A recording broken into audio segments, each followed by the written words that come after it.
jam hari ini. Kembali menjadi langganan banjir bandang, jalan poros 3 kecamatan di Kabupaten Musirawas Utara lumpuh total akibat tergenang air Rabu kemarin. Banjir tersebut melanda Kecamatan Nibung, Kecamatan Rawas Ilir, dan Kecamatan Karangdapo sejak 3 hari terakhir dengan kedalaman air mencapai 100 hingga 150 cm. Banjir terbukti menjadi musibah yang selalu diderita sebagian warga di Kabupaten Muratara. Paling tidak bagi warga Kecamatan Karangdapo, Kecamatan Nibung, dan Kecamatan Rawas Ilir yang kembali menjadi titik banjir dalam 3 hari terakhir. Bahkan dalam banjir kali ini, ketinggian air sempat mencapai setinggi dada orang dewasa, walaupun kondisi terakhir tinggi air sudah mulai surut. Seperti diungkap oleh Arifta, warga Kecamatan Karangdapo, banjir yang kerap terjadi di daerahnya walau sebentar sangat mengganggu aktivitas perekonomian warga. Hampir setiap tahun di 2020, mulai dari tahunnya sesudah sampai sekarang, tiap tahun hampir banjir semuanya. Banjir terus ya? Perekonomian warga saat ini mulai macet total. Sementara Camat Karangdapo, Husin Haikal saat dikonfirmasi menjelaskan banjir bandang itu hal yang rutin setiap tahun terjadi di Kecamatan Karangdapo. Pemerintah juga sudah melakukan antisipasi terkait dampak dari banjir tersebut. Sebenarnya kalau banjir ini kan sudah sesuatu yang rutin lah kalau di khusus Kecamatan Karangdapo ini. Cuma yang jelas kita pemerintah ini selalu mengantisipasi baik terutama dampak dari banjir itu. Karena pertama kalau banjir itu terkadang masyarakat ini kan ekonomi terganggu. Nak ke ladang, nak kemana kan banjir, tidak bisa melewati banjir itu. Yang kedua adalah ancaman dari banjir itu dewek. Kita ini kan rumah-rumah banyak di bantaran sungai kan? Kita menghimbau pada masyarakat yang terutama yang rumahnya lah di bantaran sungai Nian itu untuk pertama waspada. Jadi selalu kita melihat bagaimana keadaan banjir itu dari waktu ke waktu. Reporter dan juru kamera Sony Harsono, palpres.com. Pemirsa, manajemen Harian Umum Palembang Express memberikan reward kepada agen yang mampu menjaga oplak koran di tengah pandemi COVID-19. Pemberian reward ini diharapkan bisa memberikan semangat kepada agen dalam mendistribusikan koran hingga sampai kepada pembaca. Penjualan koran selama pandemi COVID-19 dinilai mengalami penurunan yang cukup signifikan. Meski begitu, beberapa agen koran Harian Umum Palembang Express tetap mampu menjaga penjualan koran. Bahkan, beberapa agen juga memiliki opla yang cukup banyak di tengah pandemi COVID-19. Atas dasar itulah, manajemen Harian Umum Palembang Express memberikan reward kepada para agen yang sudah mampu menjaga stabilitas penjualan koran. Adapun reward yang diberikan berupa kulkas 2 pintu dan kipas angin.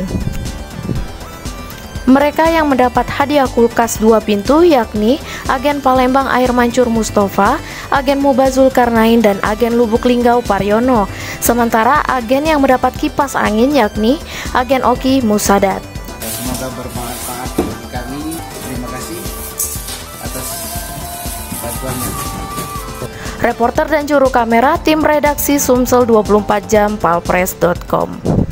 Puluhan penari dari 18 sanggar seni beradu kreasi dalam lomba tari kreasi tradisi di Museum Subkos Sriwijaya di Kota Lubuk Linggau. Lomba tari kreasi ini sebagai rangkaian pameran keliling Museum Negeri Sumatera Selatan. Para penari begitu kompak saat tampil dalam lomba tari kreasi tradisi di Museum Subkos Sriwijaya Lubuk Linggau tadi pagi. Dengan mengenakan pakaian adat yang indah, para penari ini semakin cantik dengan gerakan yang sudah dikreasikan oleh mereka.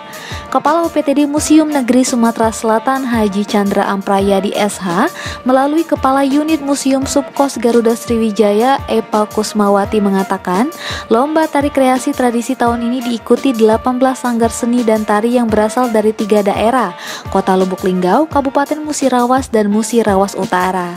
Lomba yang didukung penuh Harian Umum Palembang Express ini merupakan rangkaian pameran keliling Museum Negeri Sumsel. Puncaknya nanti berupa pameran museum pada tanggal 8 Desember nanti. Sementara itu, Eli Rosalina, peserta dari Sanggar SMP Negeri 4 Kota Lubuk Linggau, merasa bangga dapat mewakili sekolahnya mengikuti lomba tersebut. Dia berharap Sanggar tadinya dapat meraih prestasi maksimal. Bisa menang, sama bisa mengenal tari Turak Bejuang itu. Reporter dan juru kamera Frans Kurniawan, palpress.com. Berita terakhir Sumsel 24 jam hari ini. Kementerian Koordinator Bidang Perekonomian mulai menyerap aspirasi implementasi Undang-Undang Cipta Kerja bersama pemangku kepentingan di Palembang. Dalam pertemuan ini fokus membahas tata ruang, pertanahan, dan proyek strategis nasional. Pemerintah melalui Kementerian Koordinator Bidang Perekonomian mulai menyerap aspirasi implementasi Undang-Undang Cipta Kerja di Kota Palembang. Kegiatan ini sebagai tindak lanjut dalam pengesahan Undang-Undang Cipta Kerja. Untuk selanjutnya akan disusun rancangan peraturan pemerintah dan rancangan peraturan presiden. Staf ahli bidang regulasi, penegakan hukum, dan ketahanan ekonomi Kementerian Koordinator Bidang Perekonomian, Ellen Setiadi menjelaskan, dalam proses penyusunan ini, pemerintah membentuk tim independen untuk menyerap masukan dan tanggapan dari masyarakat serta seluruh pemangku kepentingan. Di Kota Palembang, sambung Ellen, penyerapan aspirasi difokuskan kepada sektor penataan ruang, pertanahan, dan proyek strategis nasional. Seperti penataan ruang, diharapkan agar pelaku UMKM pemula tidak kesulitan dalam memperoleh izin usaha. Kita ingin sampaikan kepada masyarakat tujuan, substansi, muatan. Nah, pada hal-hal tertentu kita akan fokus tuh mendalami. Apa yang kita inginkan selain kita menyampaikan pokok-pokok undang-undang, kita ingin mendapatkan feedback dari masyarakat, masukan,